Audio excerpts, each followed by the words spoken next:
Salam Nusantara, Rahayu, Rahayu, Rahayu. Masih bersama saya, Lukman Fauzi.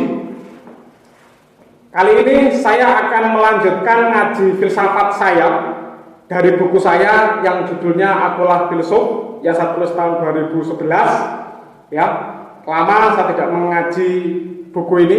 Saya selingi beberapa tema-tema lain supaya tidak terlalu jenuh dengan apa yang saya bahas di channel saya ini. Baik, saya akan melanjutkan ngaji filsafat dari buku saya Akulah Filsuf, ya, supaya ada tambahan pengetahuan, ada tambahan ilmu yang positif bagi intelektual kita di tengah-tengah kondisi dunia hari ini yang penuh dengan gejolak, ya, mulai dari penyakit corona, mulai ada yang krisis dan seterusnya. Maka saya memberikan satu sistem positif bagi Anda ngaji filsafat supaya Anda juga mendapatkan kepositifan. Ya, kita lanjutkan. Menjadi seorang filsuf haruslah memiliki gaya berpikir yang jauh ke depan. Seorang filsuf tidak berpikir setengah-setengah atau temporal. Ia berpikir secara holistik dan terfokus. Seorang filsuf tidak mementingkan dirinya sendiri, tapi ia mementingkan kehidupan bersama dengan orang lain. Nah ini, jadi seorang filsuf itu harus punya gaya berpikir yang berbeda. Artinya berbeda itu yang menjadi ciri khas. Ya. Jadi seorang filsuf itu harus jauh ke depan berpikirnya. Metode kefilsafatan itu bisa dijadikan gaya berpikir untuk mengkaji berbagai macam problem kehidupan manusia, karena problem kehidupan manusia itu sangat menarik atau menjadi bahan kajian dari para filsuf. Ya. Seorang filsuf itu tidak boleh berpikir setengah-setengah. Artinya begini, kalau seorang filsuf itu ingin berpikir satu hal, maka dia harus sampai mendalam. Tidak boleh seorang filsuf itu berpikir hanya kulitnya saja. Jadi sampai ke akarnya. Setiap problem kehidupan manusia itu bisa menjadi kajian-kajian kefilsafatan dan bisa dikaji secara mendalam. Dan yang paling penting, seorang filsuf itu tidak boleh temporal. Temporal itu artinya hanya berlaku dalam waktu tertentu. Meskipun nanti di sela-sela berpikir yang sangat jauh ke depan, ada kajian-kajian yang sifatnya terbatas. Karena kehidupan manusia itu selalu berkembang. Ya. Maka seorang filsuf itu cara berpikirnya harus holistik, harus interdisipliner, mengkaji satu permasalahan dari berbagai macam disiplin keilmuan. Tetapi metode berpikirnya filsuf itu harus ditekankan menjadi ciri. Misalnya Plato itu gaya berpikirnya sangat ideal atau rasionalis, ya, atau rasionalisme. Ada juga Aristoteles yang punya gaya berpikir empiris. Dua-duanya memiliki gaya berpikir yang jauh ke depan, yang melampaui zamannya sendiri. Sehingga pemikirannya Plato dan Aristoteles ataupun filsuf-filsuf lain itu masih layak dikaji sampai hari ini.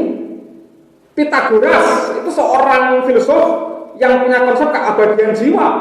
Maka konsepnya Pythagoras tentang keabadian jiwa itu masih bisa dikaji sampai hari ini dan masih relevan dalam bidang-bidang keilmuan, misalnya psikologi atau yang lainnya. Ya. Seorang filsuf tidak mementingkan dirinya sendiri. Nah, sejarah para filsuf di dunia ini, mereka tidak berpikir untuk dirinya sendiri, tetapi mereka berpikir untuk kehidupan yang lainnya, kehidupan manusia sampai kapanpun. Misalnya kalau kita contoh di Indonesia ada Empu Prapanca. Karya-karya Empu Prapanca itu masih bisa dikaji sampai hari ini. Dia menulis buku Niratapakerta, ya, dan juga Negara Ketagama, atau Empu Tantular. Dia bikin buku Sutasoma, atau buku Arjuna Wijaya.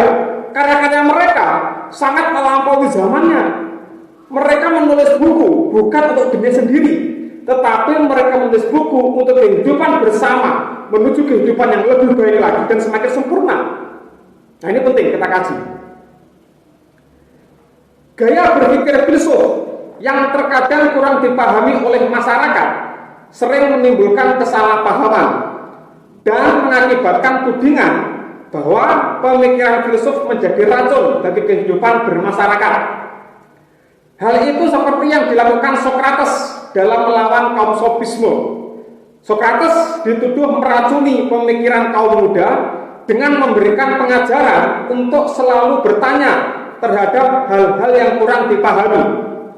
Socrates juga mengajarkan berdebat kepada kaum muda dalam mencari sesuatu yang benar. Apa yang dilakukan oleh Socrates ternyata tidak disenangi oleh kaum sofisme, sehingga mereka berniat jahat untuk menyingkirkan Socrates dengan cara menghasut penguasa untuk menghukum Socrates dengan cara minum racun. Nah, ini fenomena banyak masyarakat kita yang tidak menyenangi gaya berpikirnya atau hasil berpikirnya para filsuf. Jangankan masyarakat awam, banyak juga akademisi itu yang tidak suka dengan berpikirnya para filsuf. Mengapa? Karena gaya berpikirnya filsuf itu harus mendalam, harus dialektis, harus kritis, mengurai satu masalah itu harus sampai seakar-akarnya. Tidak bisa mengkaji satu permasalahan itu hanya kulitnya saja. Nah, ini yang membedakan antara filsuf dengan cendekiawan lain. Kalau cendekiawan itu terbatas kepada spesifikasinya. Misalnya seorang sosiolog itu mengkaji fenomena sosial dari segi kajian sosial saja. Tapi seorang filsuf sosial mengkaji gejala-gejala sosial itu bisa dari berbagai macam sisi. Mulai dari kemasyarakatannya, mulai dari sisi psikisnya, mulai dari keluarganya itu dikaji. Dan seterusnya, mungkin juga dari leluhurnya, keluarganya itu dikaji. Nah, masyarakat awam yang tidak terbiasa berpikir analitis, kritis, ataupun berpikir secara hermeneutis, maka mereka banyak menolak pemikiran kefilsafatan. Apalagi yaitu adanya doktrin agama atau ajaran-ajaran yang menyatakan bahwa pokoknya pengetahuan yang benar itu dari Tuhan. Nah, ini yang repot. Sehingga apa? Sehingga banyak orang akan menolak kefilsafatan. Dulu di era Bani Abbasiyah itu muncul seorang tokoh yang bernama Al-Ghazali. Al-Ghazali ini membuat kitab yang namanya Tahafutul Falasifah. Nah, di kitab itu Al-Ghazali mengkritik 20 pemikiran kefilsafatan. 3 pemikiran kefilsafatan itu oleh Al-Ghazali dicap kafir. Sisanya itu dianggap sesat lah, ya, dan seterusnya. Padahal Al-Ghazali sendiri mengkritik itu menggunakan doktrin agama dan juga menganalisanya menggunakan gaya berpikir filsafat. Nah, yang nanti meskipun buku ini dikritik lagi oleh Ibn Rus, dia bikin buku Tahafut At-Tahafut, ya. Tetapi karya Al-Ghazali ini menjadi satu momentum besar untuk menyerang kefilsafatan, terutama oleh kaum-kaum religius. Padahal anugerah terbesar Tuhan kepada manusia itu adalah nalar, bukan yang lainnya. Agama pun juga butuh dari nalar. Nah, tadi saya contohkan Socrates, ya. Socrates itu adalah orang yang kritis. Dulunya dia seorang sofis, tapi dia melihat kecenderungan kaum sofisme yang punya pendirian bahwa pengetahuan yang benar itu didasarkan kepada perdebatan. Nah, itu yang tidak disukai oleh Socrates. Makanya Socrates itu melakukan studi kritik. Dia berdialektika. Setiap orang yang dia temui, dia tanya, apa itu benar, apa itu bijak, apa itu pintar. Tukang kayu, pejabat, prajurit, pedagang, dia tanya. Artinya setiap orang itu punya konsepnya masing-masing tentang sesuatu, tentang kebenaran dan seterusnya. Nah, akhirnya Socrates ini dianggap meracuni pemikiran kaum muda, dan kaum sofis itu menuduh Socrates menjadi biang kekacauan. Akhirnya kaum sofis ini mempengaruhi penguasa dan menghukum Socrates dengan cara minum racun. Banyak sekali ya. Di dunia Islam ada juga Surawardi Al-Maktul yang dibunuh juga dengan alasan Surawardi ini dianggap sesat. Padahal yang menganggap sesat itu adalah orang-orang yang tidak mau berpikir kritis, logis, dan analitis sebenarnya. Ya. Padahal kalau kita merenungkan pemikiran kefilsafatan itu sangat luar biasa sekali. Perkembangan zaman menuntut kita semua untuk berpikir secara terus-menerus. Sebab apa yang kita pikirkan sekarang belum tentu cocok untuk hari esok. Ya, ini penting sekali. Jadi sejak kehidupan purba manusia sampai sekarang, yang namanya pengetahuan itu selalu berkembang. Termasuk juga agama. Agama itu juga hasil proses rasionalisasi sang pembawanya, petapa, nabi, resi, atau siapapun. Sekarang begini, kalau manusia tidak ada bahasa manusia di dunia ini, maka yang dianggap wahyu itu pasti tidak bisa ditulis. Semua bahasa itu berdasarkan pemikiran manusia. Pengetahuan manusia yang diklaim dari Tuhan itu hasil perenungan, hasil meditatif. Kalau hasil meditatif itu dituliskan dalam sebuah bentuk kitab suci atau pengetahuan yang nanti didoktrinkan bahwa itu bersumber dari Tuhan. Padahal semua itu prosesnya dari rasional manusia. Nanti saya terangkan tentang 3 bidang kajian filsafat lah di pertemuan berikutnya ya, di kajian filsafat selanjutnya ada. Nah, apa yang telah dipikirkan oleh orang-orang masa lalu, jika ada yang baik dan bisa kita praktekkan hari ini, kita lanjutkan, kita kembangkan kembali. Tetapi apa yang tidak bisa dilakukan hari ini, kita buang, kita tinggalkan. Cukup kita pelajari saja. Mengapa demikian? Karena setiap masa, setiap zaman itu punya tantangannya sendiri-sendiri. Setiap filsuf ya, dari dulu, dari era Thales sampai hari ini, itu punya tantangannya sendiri-sendiri. Apa yang dihadapi Socrates itu nggak akan sama dihadapi oleh manusia zaman sekarang. Maka dari situ, seorang filsuf setiap zaman harus terus memperbarui konsep atau apa yang dia pikirkan. Mengapa? Karena kehidupan manusia selalu maju, tidak mundur. Ini yang harus kita renungkan dan kita lakukan sebagai seorang filsuf. Maka dari itu, kita tidak boleh bosan atau malas untuk selalu berpikir terhadap apapun yang berkenaan dengan kehidupan manusia. Disinilah letak signifikansi seorang filsuf dibutuhkan untuk memberikan jawaban-jawaban dari berbagai permasalahan manusia. Nah, tadi itu. Maka seorang filsuf selama dia hidup di dunia tidak boleh bosan, tidak boleh malas. Dia harus selalu berpikir menemukan solusi-solusi yang aplikatif yang bisa diterapkan oleh manusia. Misalnya apa? Sekarang lagi rame-ramenya penyakit corona misalnya. Saya sebagai seorang filsuf kan memberikan beberapa saran atau solusi. Yang pertama solusinya adalah Anda harus tenang pikiran Anda. Yang pertama. Yang kedua, Anda bisa meniru cara tradisional orang-orang Jawa, yaitu menghirup nafas, tahan sekitar 5 menit, lalu hembuskan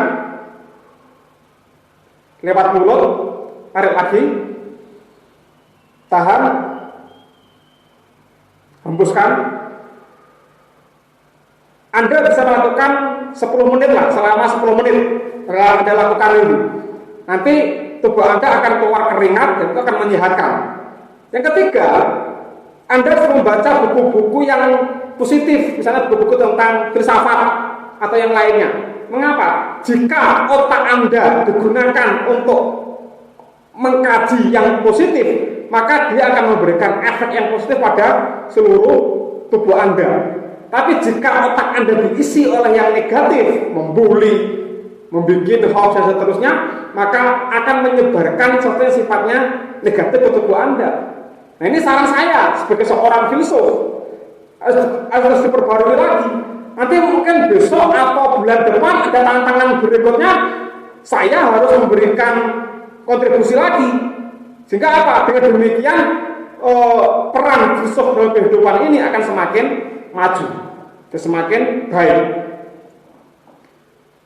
Sejarah perkembangan pengetahuan manusia menunjukkan bahwa banyak sekali problem manusia yang pelan-pelan dipecahkan oleh para filsuf. Mitos-mitos zaman dahulu mulai dipecahkan dengan para filsuf dan digantikan dengan pemikiran yang lebih rasionalistik. Pemikiran yang bercorak rasionalis dikembangkan lagi menjadi positivistik. Pemikiran positivistik dikoreksi menjadi pemikiran yang lebih humanis. Dan begitulah seterusnya. Proses perkembangan pengetahuan manusia yang tidak bisa lepas dari pemikiran-pemikiran para filsuf. Nah, itulah kontribusi besar para filsuf dalam perkembangan pengetahuan manusia dari berbagai dimensi kehidupan. Ya, sejak zaman purba sampai sekarang banyak sekali para filsuf itu memberikan sumbangsihnya. Ya, sumbangsihnya baik itu berupa pengetahuan yang sifatnya etis, pengetahuan yang sifatnya religius, pengetahuan yang sifatnya teknologis. Teknologis itu ya seperti kapal, itu teknologi ya. Sampai sekarang itu tidak lepas dari proses para filsuf. Bagi saya, filsuf itu adalah orang yang bijaksana, yang selalu memberikan pengetahuan yang baik, yang dia mampu memberikan koreksi, yang mampu menganalisa, yang selalu mencerahkan. Ini seorang filsuf. Dan yang paling penting adalah bijaksana. Dulu mitos yang dikembangkan, apakah mitos itu salah? Tidak. Tetapi mitos itu dibangun berdasarkan kebutuhan waktu itu. Mungkin karena agama, mungkin karena kepercayaan, bangunlah mitos. Ya. Lalu berkembang menjadi rasional. Akal manusia sudah mulai menyadari bahwa hakikat manusia itu adalah makhluk yang berpikir, bukan makhluk yang beragama. Karena anugerah Tuhan terbesar kepada manusia itu adalah nalar, berpikir digunakan. Oh, ternyata semua orang itu bisa bernalar, bisa menemukan jalan kebenaran, bisa menemukan jalan kebaikan selama nalarnya digunakan dengan tepat. Lalu muncullah aliran positivistik yang segala sesuatu diukur secara matematis. Lalu ajaran positivisme dikoreksi bagaimana supaya pengetahuan itu lebih kepada humanis dan seterusnya. Artinya apa? Perkembangan kefilsafatan itu berkembang terus sesuai kebutuhan manusia. Tidak ada yang saklek. Pengetahuan yang masih relevan untuk diterapkan, kita terapkan, kita kembangkan. Tetapi pengetahuan yang sudah tidak relevan, kita buang. Mengapa? Karena yang tidak relevan itu akan menjadi racun. Racun yang sangat berbahaya. Mengapa? Bisa dijadikan alat untuk menghancurkan pada akhirnya.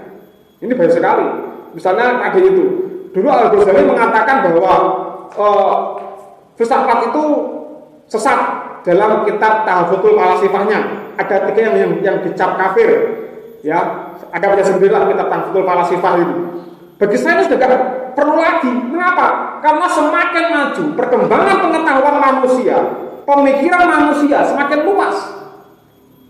Pemikiran Al-Ghazali itu hanya untuk perkuat agamanya saja, tetapi justru melemahkan asasi manusia sebagai makhluk yang berpikir tadi, yang bernalar. Nah, ini harus kita kembangkan lagi. Menjadi seorang filsuf bukanlah hal yang memalukan, tetapi menggembirakan dan terhormat. Ya, karena filsafat itu adalah induknya pengetahuan. Sebenarnya seorang filsuf itu adalah orang yang melahirkan banyak pengetahuan, tetapi dewasai, terutama di Indonesia, filsuf itu belum banyak dihargai sebagaimana negara-negara lain di Iran atau di Eropa, Jerman misalnya, atau di Amerika. Karena orang-orang Indonesia masih lebih suka doktrin religi yang dianggap dari Tuhan ketimbang dia menelaah dirinya sendiri dengan kemampuannya sebagai anugerah Tuhan. Maka seorang filsuf itu sebenarnya adalah orang yang hebat. Bagi saya Nabi pun filsuf sebenarnya, ya, karena dia memberikan ketua-ketua. Ya, maka dari situ seorang filsuf itu adalah orang yang terhormat. Derrida itu terhormat, Nietzsche itu terhormat. Mengapa? Karena mereka mencoba memberikan pencerahan kepada semangat zamannya masing-masing. Seorang filsuf dihormati karena ide-ide besarnya, bukan karena jumlah harta yang dimilikinya. Nah, ini lebih kepada itu, karena pengetahuan itu melampaui masanya para filsuf. Misalnya Socrates atau Plato yang hidup sekitar abad 2 sebelum Masehi. Hartanya ditinggalkan masa itu, hilang. Kita nggak tahu kemana sekarang. Tetapi idenya Socrates, idenya Plato itu melampaui zamannya. Sampai sekarang masih dikaji banyak orang, beribu-ribu tahun. Artinya apa? Idenya Plato, idenya Socrates atau filsuf lain seperti Pythagoras, Aristoteles itu luar biasa sekali, dan itu benar-benar semangat yang besar melampaui zamannya. Bagi saya ide para filsuf itu menjadi sumbangsih dalam peradaban kehidupan manusia. Ya, ini penting sekali. Maka kalau kita hari ini menjadi seorang filsuf, maka pemikiran kita, pengetahuan kita itu harus bisa dipakai beribu-ribu tahun berikutnya. Makanya tadi saya bilang, gaya berpikir filsafat harus melampaui zamannya, jauh ke depan. Sehingga apa? Sehingga kita nanti tidak hanya meninggalkan pengetahuan untuk masa kita, tetapi kita akan memberikan sumbangsih jauh beribu-ribu tahun berikutnya dengan lebih baik lagi. Para filsuf tidak pernah menjadikan dunia ajang percekcokan kalau dipahami secara benar pemikiran-pemikiran mereka. Justru merekalah yang menjadi pioner peradaban dunia yang penuh dengan angkara dan dusta. Nah, inilah bedanya antara filsuf dengan politikus, ya, atau penguasa. Kalau politikus itu lebih bagaimana mempertahankan kekuasaan, tapi kalau seorang filsuf itu bagaimana memberikan solusi-solusi. Machiavelli meskipun dia seorang politikus, tapi dia juga seorang filsuf. Makanya pemikirannya Machiavelli kalau kita pahami dalam teori kenegaraan itu ada benarnya juga, bahwa seorang penguasa itu harus bisa mempertahankan keutuhan negaranya bagaimanapun caranya. Kata Machiavelli, ada baca itu di Il Principia atau yang lainnya, di karya atau diskosnya Machiavelli itu ada. Jadi seorang kepala negara, seorang penguasa harus bisa mempertahankan keutuhan negaranya dengan cara apapun, bagaimanapun resikonya, karena keutuhan negara itu penting sekali. Itu Machiavelli.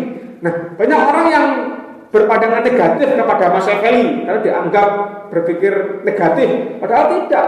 Kalau kita berpikir secara kefilsafatan, maka ada benernya juga. Benar juga Machiavelli itu. Kalau penguasanya itu tidak bisa mempertahankan negaranya, buat apa jadi seorang penguasa?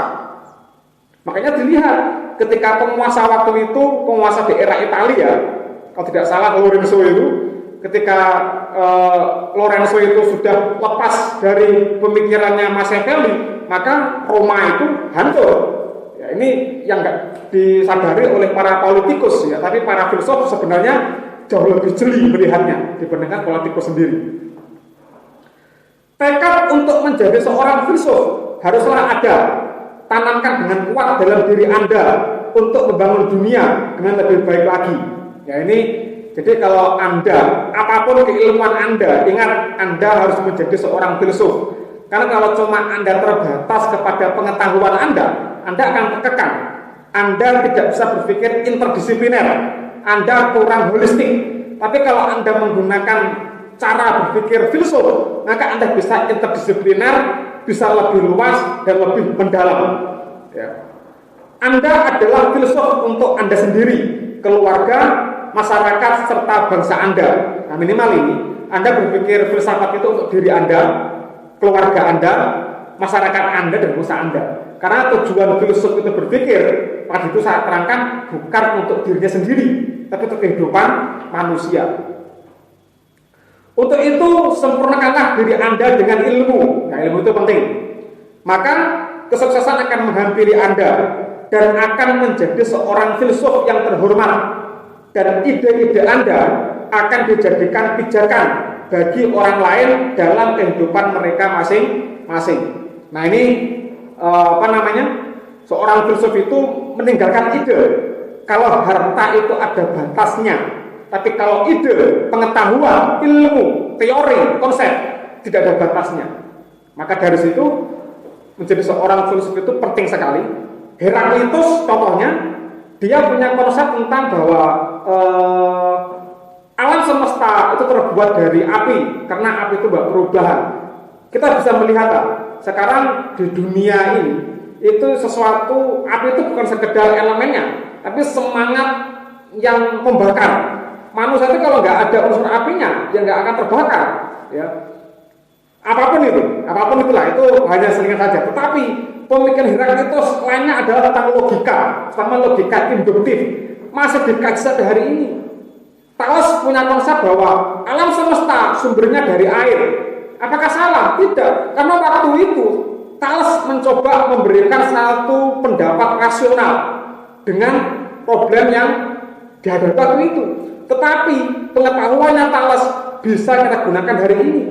Mengapa? Karena air itu sumber kehidupan. Kalau nggak ada air, nggak ada kehidupan. Ya, nanti kita kaji terus menerus sampai kapanpun. Ya. Nah ini subbab pertama dari bab 2 sudah selesai. Nanti kita selanjutnya akan membahas subbab kedua, yaitu 3 bidang kajian filsuf. Ya tadi saya terangkan bahwa ini penting untuk kita kaji, karena untuk mengetahui bahwa apapun dunia ini, pengetahuan apapun itu sumbernya adalah manusia, agama pun sama manusia. Maka kita kaji berikutnya, ya. Baik, ketemu di episode berikutnya, pertemuan berikutnya. Masih bersama kita ngaji filsafat dari buku Akulah Filsuf. Semoga bermanfaat hari ini. Tetap tenang, damai Nusantara. Di akhir ini saya akan berdoa secara ajaran Megalamat, yaitu dari kitab Kakawin Nirata Pakerta. Santoyo wahijon batara paramartatiyanto reniskala santan sasinamade mumi tengahin retikta sunyalaya surya pama siron prakasa menuhi sarwatna tirta juwala biyak tawas kahidep swadepa sumina lumren manah niscala.